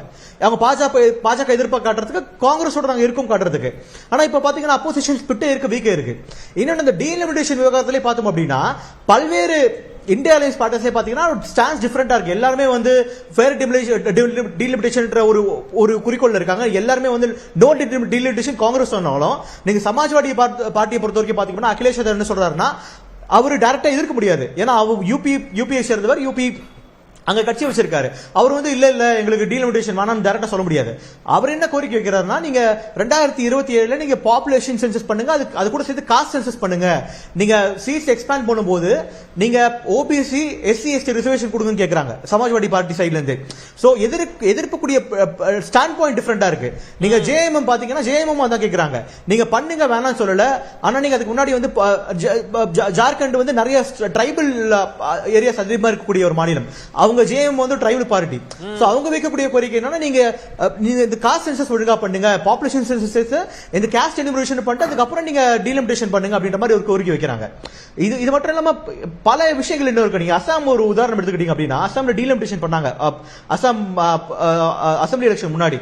அங்க எப்படி பிஜேபி பண்ணாங்க, எலெக்ஷன் கமிஷன் மூலமா பண்ணாங்க அப்படின்னா எங்கெங்கெல்லாம் மைனாரிட்டிஸ் அதிகமா இருக்காங்களோ அந்த கான்ஸ்டிடியூன்சி தனியா பிரிச்சுட்டாங்க. சோ 23 கான்ஸ்டிடியூன்சில பிஜேபி போட்டியே போட தேவையில்லை. ஏன்னா அது வந்து காங்கிரஸுக்கும் மற்ற இஸ்லாமிய கட்சிகள் ஏஐடிஎஃப் போன்ற மற்ற கட்சிகள் கொடுக்கப்பட்ட கான்ஸ்டிடியூன்சி. சோ பிஜேபி பாஜக ஏத்த மாதிரி அமைச்சு நீங்க சொன்ன மாதிரி அது ஒரு பெரிய விவாத பொருளா இருந்தது. ஏன்னா தொகுதி மறுவரை செய்யறப்ப அது பாஜக அட்வான்டேஜா எடுத்துக்குதா அப்படின்ற பெருசா அதெல்லாம் விவாத பொருளாச்சு. இப்ப நம்ம தமிழக அரசியல் வைக்கிறப்ப நீங்க சொல்றீங்க திமுக ஒரு 15 எம்பிக்கள் இருந்தா கூட அது தங்களுக்கு நலன்னு பாஜக நினைக்கலாம் அப்படின்னு சொல்றீங்க. ஒருவேளை காங்கிரஸோடு திமுக இருந்திருந்தா இந்த கரப்பான் ஜனதா கட்சி போராட்டத்துக்கு வேற ஒரு தன்மை கிடைச்சிருக்கும் அப்படின்லாம் சொல்றீங்க. இப்ப பிரியன் சொன்ன ஒரு இடம் தாவேகா வெளிப்படையாக இன்னும் வரல, ஒரு அரசா சில தீர்மானம். ஏன் தாவேகாவை பாஜக எப்படி பாக்குறாங்க? இல்ல அது டிவிக்கோட ஸ்ட்ராட்டஜியா இருக்கலாம்னு எனக்கு தோணுது. ஏன்னா நீங்க முதலமைச்சர் போய் பிரதமர் பார்க்கும்பொழுது ஒரு அறிக்கை கொடுத்தாங்க, சிஎம்ஓ டிஏபிஆர் இருந்து அறிக்கை கொடுக்கும்போது அதுல பாத்தீங்கன்னா எங்கேயுமே வலியுறுத்துறேன் அந்த அப்படின்ற வார்த்தை பயன்படுத்தல, வேண்டுகோள் வைத்தார் அப்படின்ற வார்த்தையை தான் பயன்படுத்தினாங்க. ஏன்னா அவங்க டஃபா போவானு பாக்குறாங்க இப்போதைக்கு. அதுக்கப்புறம் பாத்தீங்க அப்படின்னா வலியுறுத்தினார் அப்படின்ற வார்த்தை வந்தது. இப்ப ரீசெண்டா கூட முதலமைச்சர் பேசும்போது கூட அந்த காவேரி விவகாரத்திலையும் வலியுறுத்துறேன் அப்படின்ற மாதிரி கொஞ்சம் அவங்க ஸ்டான்ஸை மாத்திருக்காங்க. அவங்க ஒரு ஸ்ட்ராட்டஜியா இருக்கலாம் இது, அப்படிதான் தோணுது. ஏன்னா உடனே நம்ம பாஜக எதிர்ப்புன்ற ஒரு இதுல போலாம கொஞ்சம் போகலாம். 2029 டைம் இருக்கு இன்னும் இல்லையா? அதனால மெதுவா நம்ம ஸ்டாண்ட்ஸை மாத்தலாம். ஒரு 2028க்கு அப்புறம் நம்ம அக்ரெசிவா பிஜேபிக்கு எதிராக போலாம் அப்படின்ற மாதிரி ஒரு ஸ்டான்ஸ் கூட ஒரு ஸ்ட்ராட்டஜி கூட இருக்கலாம். இல்ல ரெண்டாவது விஷயம் என்னன்னா டிவிக்கு என்ன சொன்னாங்க அப்படின்னா இந்தியா அலையன்ஸ்ல இருக்கீங்களா கேட்கும்போது என்ன சொன்னாங்க அப்படின்னா இந்தியா அலையன்ஸ் பத்தி நாங்க கேட்க வேண்டிய அவசியம் கிடையாது, எங்கிட்ட எம்பிசி இல்ல அப்படின்னு சொல்றாங்க. ஆனா எம்பிசி கூட்டம் கூட்டுறாங்க அவங்க. அப்ப அத அவங்க என்ன ஸ்டான்ஸ் அது இந்தியா அலையன்ஸ்ல இருக்கீங்களா மியூச்சுவலா சஞ்சீவ் நீங்க சொல்ற பாயிண்ட் தான். இந்தியா கூட்டணியில வந்து அவங்களுக்கு எம்பிக்கள் இல்ல அப்படின்னு அவங்க கூட்டின கூட்டத்துல எம்பிக்கள் இல்லாத கட்சிகளும் கலந்துக்கிட்டாங்க. ஆனா தாவேகாவுக்கு அப்படி ஒரு ஸ்பேஸ் கொடுக்குறாங்க, காங்கிரஸ்காரர்களே கொடுக்குறாங்க. இல்லங்க அவங்களுக்கு எம்பிக்கள் இல்ல அதனால நாங்க கூப்பிடல அப்படின்னு சொல்றாங்க. அப்ப தாவேகாவுக்கு அந்த ஸ்ட்ராட்டஜி இருக்குன்றீங்களா? பாஜக எதிர்ப்பை 28ல தீவிரப்படுத்திக்கலாம் அப்படின்றது தானா? இல்ல எனக்கு அப்படிதான் தோணுது. ஏன்னா அவங்க ஹோல் பேக் பண்றதுக்கான வாய்ப்புகள் எதுவும் கிடையாது. அவங்க மேல வழக்குகள் இருக்கு, அந்த கரூர் சிபிஐ வழக்குகள் போட்ட வழக்குகள் இருக்கு. ஆனா அதற்கு வந்து இப்போ இப்படி சூழல்ல பயப்படுவாங்களா அல்லது தேசிய அளவில் இன்னும் சூழல் எப்படி மாறுதுன்னு பார்க்கலாம். இப்போதைக்கு வந்து பிஜேபிக்கு சாதகமா இருக்கு. நாளை ஒருவேளை கூட்டணி இந்தியா அலையன்ஸ்ல கூட்டணி சேர்ந்து பல கட்சிகள் வந்து ஒரு சூழல் மாறுச்சு அப்படின்னா நம்ம இன்னும் ஸ்ட்ராங்கா எதிர்க்கலாம். ஒருவேளை நாளைக்கு ஆட்சி மாற்றத்துக்கான சூழல் ஏற்பட்டா நம்ம அது வெயிட் பண்ணி பார்க்கலாம், வெயிட் அண்ட் வாட்ச்ன்ற மாதிரி ஒரு விஷயம் தோணுது. அதுக்கப்புறம் அவங்க கொஞ்சமா ரிவீல் பண்ணலாம். ஒரேடியா ஒரு டிஎம்கேயோட ஸ்டான்ஸ் எடுத்துறாங்க. ஏற்கனவே இப்போ அவங்க மேல வைக்கக்கூடிய குற்றச்சாட்டு என்னன்னா டிஎம்கே பண்றதுல அவங்க பண்றாங்க, ஆன்டி யூனிட் ஸ்டான்ஸ் எடுக்கிறாங்க, இப்போ டீலிமிட்டேஷன் எதிர்க்கிறாங்க அப்படின்னு குற்றச்சாட்டு வைக்கப்படுது. ஒருவேளை ஸ்ட்ராங்கான ஆன்டி பிஜேபி ஸ்டான்ஸ் தான் மீண்டும் அதே மாதிரி குற்றச்சாட்டு தான் வைப்பாங்க. அதனால இந்த ஸ்ட்ராட்டஜி டைம் இருக்கு, 3 வருஷம் கொஞ்சமா மாத்துவோம். எப்படி போகுதுன்னு பேசலாம். சஞ்சீவ் ஒரு பிரேக் எடுத்துட்டு பேசலாம்னு நினைக்கிறேன். பிரியன் இதுல பிரேக்குக்கு அப்புறம் நம்ம பேச வேண்டிய விஷயம்ன்றது, ஒருவேளை திமுக அதிதீவிர பாஜக எதிர்ப்பிலேயே கண்டினியூ பண்றாங்க அப்படின்னா சஞ்சீவ் சொன்ன மாதிரி சூழல் மாறுகிற போது திமுக தாவே காட்ட போன கூட்டணி கட்சிகள் கூட திரும்ப இவங்களுக்கு வரதற்கான ஒரு ஸ்பேஸும் இருக்கு. ஆர்கே இப்போ 29க்கு நிறைய நாட்கள் இருக்குன்னு அதுக்குள்ளே இந்த இணக்கப்பாடுகள் இருக்குமா? இல்ல ஒருவேளை திமுக பாஜக எதிர்ப்பிலே இருக்கிறாங்கன்னா போன கூட்டணி கட்சிகள் கூட தாவேகாவோடு பேசுற முணுமுணுப்புகள்லாம் இருந்தது, வரதுக்கும் வாய்ப்பு இருக்குல்ல? அதை எப்படி புரிஞ்சுக்கிறது? இல்ல கன்ஃபியூஷன் தான், இங்கேயும் பயங்கரமான கன்ஃபியூஷன் தான். அதாவது தாவேக்காவை எதிர்க்கணும், அதுல மாற்றுக்கிறதே இல்லை. தாவேக அரசாங்கம் வந்து ஒரு வருஷம் நீடிக்கும்னு எதிர்பார்த்தாங்க. ஆமா, இப்போ போற போக்கில் பாத்தீங்கன்னா 5 வருஷம் நீடிக்கிற மாதிரி அவங்களுக்கே தோன்றுது. நான் சொல்லியிருக்கேன், ஃபர்ஸ்ட் டே 1ல உட்கார்ந்தா இறக்க முடியாது. இதுதான் ஒரு அந்த பவருக்கான மகிமை. ஆமாமா, செவிகோல் போட்டு உட்கார்ந்துருவாங்க, அது முறை இறக்கவே முடியாது. அப்ப அது வந்து இந்த விஷயம் எப்படி வந்து ஹேண்டில் பண்றதுன்னு தான். இன்னொருத்தர் ஒரு தேர்ட் ஃபோர்ஸ் வந்து இருக்கிறது. அதிமுக எப்படி ஹேண்டில் பண்ணணும் திமுக மிக தெளிவாக தெரியும்.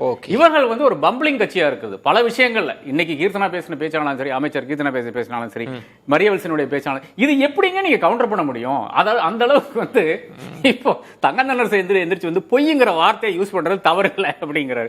எடப்பாடி எந்திரிச்சு இல்ல பொய்ங்கிறது போன வாட்டி யூஸ் பண்ண போது நீங்க நீக்கி இருக்கீங்கிறாரு. சபாநாயகர் என்ன பண்ணாரு? ஆமா ஏப்போறாமங்க அந்த லெவல்ல அவர் வந்து போயிட்டாரு.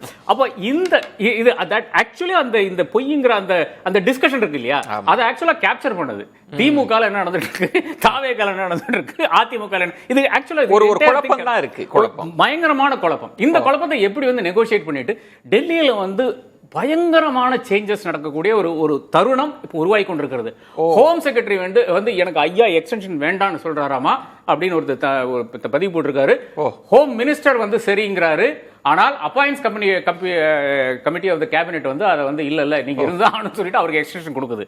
அப்ப அங்கேயும் பெரிய குழப்பங்கள். ஹோம் மினிஸ்டர் வேண்டாங்கிறாரு, பிரைம் மினிஸ்டர் வேணுங்கிறாரு. இந்த பல விஷயங்கள் நடந்து கொண்டிருக்கிறது. பிரியன், டெல்லியிலையும் குழப்பமான சூழல், இங்கேயும் குழப்பம். இப்ப சுபேர் சொன்ன மாதிரி தாவேக்காவோட ஸ்ட்ராட்டஜியை புரிஞ்சுக்கிறது. ஏன்னா அவங்க பல விஷயங்களை ரொம்ப சைலண்டா தான் இருப்பாங்க. சில விஷயங்களை பேசு பொருளாக்கிட்டு அமைதியா கடந்து போற தன்மை இருக்கிறப்ப எல்லா பக்கமும் ஒரு குழப்பமா அப்படிதான் கடக்க போதா? குழப்பத்தோடு தான் இந்த அரசியல் கொஞ்சம் கொஞ்சமா நகர போகுதா? இல்லை, அதாவது வந்து தாவேக்காவை பொறுத்தவரை உங்களுக்கு எந்த குழப்பமும் இல்லை. திமுகவை வந்து கரெக்டாக டார்கெட் பண்ணுறாங்க, அவங்களுடைய எதிரியாக ஃபிக்ஸ் பண்ணுறாங்க. அதிமுக வந்து சைட்லைன் பண்ணி வச்சுட்டாங்க. அதை வந்து அவங்க பெருசாக கண்டுக்கிறது இல்லை. எலெக்ஷனுக்கு முன்னாடியிலேருந்து அந்த எதிரியை கரெக்டாக பாயிண்ட் அவுட் பண்ணி அதை தான் டீல் பண்ணுறாங்க. இன்றைக்கு வரையும் வந்து திமுக எதிர்ப்புன்றதை வந்து ரொம்ப தெளிவாக கையில் எடுத்திருக்காங்க. இப்போ நான் ஒரு விஷயம் கேட்குறேன் பிரியன், நீங்களே கூட ஒரு முறை சொன்னீங்க, இடைத்தேர்தல் முடிவு ஒருவேளை தாவேக்காவுக்கு சாதகமாக வந்து பெரும்பான்மையே கிடைச்சா காங்கிரஸ், இடதுசாரிகள், விசிகாவிடமும் அதே மதசார்பற்ற அணி இதைதான் அப்படிதான் அப்ரோச் இருக்குமா? எப்படி நீங்க நினைக்கிறீங்க? இல்லை, அப்போ வந்து விஜய்க்கு வந்து ஒரு ஃப்ரீ ஹேண்ட் கிடைச்சிரும். அவர் வந்து கொஞ்சம் பாஜகவோட இன்னும் கொஞ்சம் நிதியெலாம் வாங்குறதுக்கான விஷயங்களில் கொஞ்சம் அவங்கள சங்கடப்படுத்தாமல் பேசாமல் அப்படி இருக்கிறதுக்கான வாய்ப்புகள் நிறையா இருக்குது. காங்கிரஸ் வந்து அவங்க 29 வரையும் அக்ரிமெண்ட்லாம் போட்டதாக சொல்கிறாங்க, பேச்சுவார்த்தைகள்லாம். பட் அது எவ்வளோ தூரம் அது அரசியலில் வந்து நாளைக்கு சார் இதுல வந்து அவங்க ஆசைப்படலாம், உறுதியா இருக்க வேண்டிய ஒரு தாவேக்கா. அதான் சொல்றேன், அதெல்லாம் அந்த அக்ரிமெண்ட்ல அரசியல்ல வந்து நீங்க வந்து அதை ஸ்ட்ரிக்டா கடைபிடிக்கணும்லாம் ஒன்றும் அவசியம் கிடையாது. அது பேசப்படுமே தவிர அது கடைபிடிக்கணும்னு அவசியம் கிடையாது. பாயிண்ட் என்னன்னா வந்து விசிகாவோ அல்லது ஐயுஎம்எல்ஓ அல்லது சிபிஓ சிபிஎம்ஓ இவங்க வந்து ஏதோ ஒரு விஷயங்களில் வந்து முரண்படுறதுக்கான வாய்ப்புகள் நிறையா இருக்குது. இதுவரையுமே பார்த்தீங்கன்னா பல விஷயங்களில் முரண்பட்டுருப்பாங்க. அவங்க விசிகாலாம் வந்து இன்னும் கொஞ்சம் கன்ஃபியூஷன் ஸ்டேஜில் தான் இருக்காங்க. சிபிஐ சிபிஎம்லாம் கூட முரண்படுறதுக்கான வாய்ப்புகள் நிறையா இருக்குது. ஐயுஎம்எல் கூட அப்படி முரண்படுறதுக்கான வாய்ப்புகள் இருக்குது. அப்படி இருக்கும்போது காங்கிரஸ் வந்து கடைசியாக முரண்படுவாங்க. ஸோ திமுக எதிர்பார்க்கறது என்னென்னா 29 எலெக்ஷன் கூட்டணின்ற அந்த ஆங்கிளுக்கு போகாமல் 29 எலெக்ஷனுக்கு முன்னாடி ஒரு 3 மாதம் முன்னாடி வரையும் அரசியலில் வந்து நம்ம ஃப்ளோட் பண்ணிகிட்டே போகணும். நமக்கு எந்த பிரச்சனையும் சென்ட்ரல்லேருந்து வரக்கூடாது. நம்ம இருக்கிற எம்பிக்களை வச்சு நம்ம என்ன பண்ண முடியுமோ நமக்கு அட்வான்டேஜுக்கு பண்ணிக்கணும். தாவேக்காவை கடுமையாக எதிர்க்கணும், அதில் எந்த விதமான சமரசமும் பண்ணிக்க கூடாதுன்றதா இருக்காங்க. 29 நெருங்கும்போது ஒருவேளை நான் சொல்கிற மாதிரி இந்த விசிகாவோ இவங்களாமோ இந்த கூட்டணிக்கு திருப்பி வரதுக்கான வாய்ப்புகள் அரசியலில் ரூல் அவுட் பண்ணவே முடியாது. அதான் பிரியன் சொன்ன மாதிரி சுபேர், இப்போ விசிகாவோ இடதுசாரிகளோ திமுக பாஜக பக்கம் நகர்ந்துடக்கூடாதுன்றதுல ரொம்ப குறியா இருக்காங்க. காங்கிரஸ் மட்டும்தான் திமுக பாஜக பக்கம் புஷ் பண்ணிக்கிட்டே இருக்கிறாங்க, டீலிங் இருக்கு அது இதுன்னு. இடதுசாரிகளுக்கோ விசிகாவுக்கோ அப்படி எண்ணம் இல்லை. அப்போ அதுக்கான ஒரு ஸ்பேஸ் இருக்குல்ல, அதை திமுக யோசிக்க மாட்டாங்களா? இல்லை, திமுக வந்து அந்த ஸ்டாண்ட் எடுத்தாங்கன்னா தமிழ்நாட்டு அரசியல் ரொம்ப பின்தங்கி போயிடுவாங்க, தனிச்சு விடப்பட்டுருவாங்க. இப்போ ஆல்ரெடி இருக்கிற அந்த சிறுபான்மை ஓட்டு மட்டும்தான், இந்த சிறுபான்மை பிரிவிலேயே அது இஸ்லாமியர்கள் ஓட்டு தான் இந்த முறை அவங்களை காப்பாற்றிருக்கு. அப்படிங்கும்போது அதையும் அவங்க இழக்கக்கூடிய சூழ்நிலை வந்துடுவாங்க. ஆனால் இப்போ திமுக என்ன ஸ்டாண்ட் எடுக்குன்னா, ஒரு 3 வருஷம் இருக்குது, 3 வருஷம் என்ன பண்ணலாம், பகையும் வேணாம் உறவு வேணாம் அப்படிங்கிற மாதிரியான ஒரு பட்டும் படாத ஒரு டீலிங்கில் போயிட்டே இருப்பாங்க. அதே நேரத்தில் தாவேக்காவை எக்ஸ்போஸ் பண்ணணும்னு நினைக்கிறாங்க. தாவேக்காவை சொல்லக்கூடிய விஷயங்களை எக்ஸ்போஸ் பண்ணணும்னு நினைக்கிறாங்க. தலைமை நினைக்குது 2ஆம் கட்ட தலைவர்கள் தாவேக்காவை பெருசாக அவங்க வந்து அட்டாக் பண்ணுறதுக்கு யோசிக்கிறாங்க. இப்போ 2ஆம் கட்ட தலைவர்கள் நீங்கள் சட்டமன்றங்கள்லேயே பார்க்குறோம், அவங்க பெருசாக முக்கியமான இஷ்யூஸ்லாம் எடுத்து பேசுறதில்ல, அது ஜாலியாக கொண்டு போகிறாங்க. ஓகே, அப்போ அவங்க வந்து கரெக்டு. அதாவது ஆதவ அர்ஜுனா ஒரு விஷயம் சொல்கிறார், தமிழ்நாட்டில் கடந்த 5 வருஷமா கரும்பு சாகுபடி பண்ற இது ஏரியா குறைஞ்சு போச்சு, 70% குறைஞ்சு போச்சுன்றார். அதை கேட்டு சிரிச்சுட்டு இருக்கார் பன்னீர்செல்வம், பழைய MRK பன்னீர்செல்வம். அதுக்கு பதில் சொல்ல வேண்டாம், ஏன் குறைஞ்சு போச்சு, குறைஞ்சது உண்மைதானா? இப்போ மரிய வில்சன் கேஸ்லேயே பார்த்தீங்கன்னா, ஒரே விஷயம், மரிய வில்சன் கேஸ்லேயே பார்த்தீங்கன்னா அதை வந்து வேலு வந்து சமாதானப்படுத்துறாரு. நீங்க மாப்பிள்ளை, உங்களை எனக்கு ஏற்கனவே தெரியும்னு ஒரே வார்த்தை, உங்களோட அன்பின் மொழி எங்களுக்கு தெரியுங்க, வீடியோவை பார்த்தாங்கன்னு சொல்லிட்டு போக வேண்டியதானே. கலைஞர் இருந்தாருன்னா ஷார்ப்பா அடிச்சிருப்பாருல. ஏவா வேலு தான் ரொம்ப அன்பின் மொழியில பேசுறாரு. அதாவது அவர் அன்பின் மொழியில பேசுறாரு, எல்லாருமே அன்பின் மொழியில பேசுறாங்க. உள்ளுக்குள்ள அப்படி ஒரு அன்பின் மொழி என்னன்னு உலகத்துக்கே தெரியும். அதை வந்து யாரும் பேச மாட்டேங்கிறாங்க. ஓகே. உண்மையை சொல்லணும்னா அவங்க கொஞ்சம் தாவே சேர்ந்த புதிய எம்எல்ஏக்கள் அமைச்சர்கள்லாம் இவங்களை எப்படி ஃபேஸ் பண்ண போறோங்கிறது கொஞ்சம் பயந்தாங்க. எக்ஸ்பீரியன்ஸ்டு. ஆனா அவங்க வந்து வேற மாதிரி அங்க உள்ள டீல் பண்றாங்க. நீங்க சொல்றதுல சுபேர் முக்கியமான இடம், டிஎம்கே ஐடி விங் வந்து ரொம்ப ஃபேக்சுவலா நிறைய விஷயங்கள் எடுத்து போட்டுட்டு இருக்காங்க. வெள்ளை அறிக்கைக்கும் பட்ஜெட்டுக்கும் என்ன குளறுபடி இருக்கு அப்படின்னு அசெம்பிளில அது ரிஃப்ளெக்ட் ஆகாமே இருக்குன்றதுதான். சோ ஒரு இணக்க போக்கு அவங்களுக்கு போது எதுக்கு பகிர்ச்சிக்கிறணும் அப்படின்னு பாக்குறாங்க. ரெண்டாவது களம் மாறிடுச்சு இன்னைக்கு. ஓகே, வாக்காளர்கள் மட்டும் மாறி நிக்கிறப்ப அதுக்கு எதிரான ஒரு செயலை செஞ்சு நம்ம அங்க வந்து அப்ப திமுகவுக்கு ஒரு நெருக்கடி தான். நெருக்கடி பல வகையில நெருக்கடி இருக்குங்க. ஓகே சஞ்சீவ், நீங்க எப்படி பாக்குறீங்க? ஒன்று, சுபேர் சொன்ன மாதிரி எலக்டோரலா பாக்குறப்ப வாக்கு வங்கியில இஸ்லாமியர்கள் கை கொடுத்திருக்காங்க. அதை நம்ம சென்னையிலே கூட பார்க்க முடியுது. ஆனா சிறுபான்மை வாக்கு வங்கியில மற்றவர்கள் நகர்ந்திருக்கிறாங்க அப்படின்னு. இப்போ இங்கிட்டும் நகர முடியாம அங்கிட்டும் இல்லாத ஒரு சூழல் இருக்கா? இல்ல அதிதீவிர பாஜக எதிர்ப்பை வச்சா வேற சூழல் மாறுன்றதுல அந்த தன்மையில நகருவாங்களா? எப்படி பாக்குறது? இல்ல டிவிகே வந்து டிவிகேயோட மூவ்மெண்ட் வச்சு தான் டிஎம்கேயோட மூவ்மெண்ட் இருக்கும். அதான் டிவிகே என்னன்னா டைரக்டா அதான் சொல்றேன், டிவிகே வந்து இப்போதைக்கு பாஜக எதிர்ப்பை காட்டல. அப்படி டைரக்டா காமிச்சிருந்தா கூட டிஎம்கே வேற ஸ்டான்ஸ் எடுத்திருக்கலாம். So they're keep on guessing. இன்னும் வந்து அவங்க என்ன மூவ் பண்ண போறாங்கன்னு தெரியல. அதுக்கேற்ற மாதிரி தான் டிஎம்கே அவங்களோட மூவ் பண்ண முடியும்.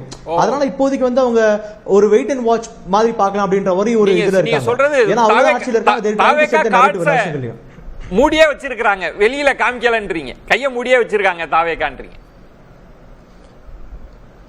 ஆமா அதான் சொல்றான். சரி, அவங்களுக்குன்னு ஒரு வெற்றி பெற்றுட்டாங்க. இப்போ இன்னொரு விஷயம் என்னன்னா, ஒருவேளை மெஜாரிட்டி கிடைச்சிட்டாலும் டிவிகேக்கு திமுக கூட இருக்கக்கூடிய கட்சிகள் டிவிகே தான் இருக்கும், அவங்க போக மாட்டாங்க.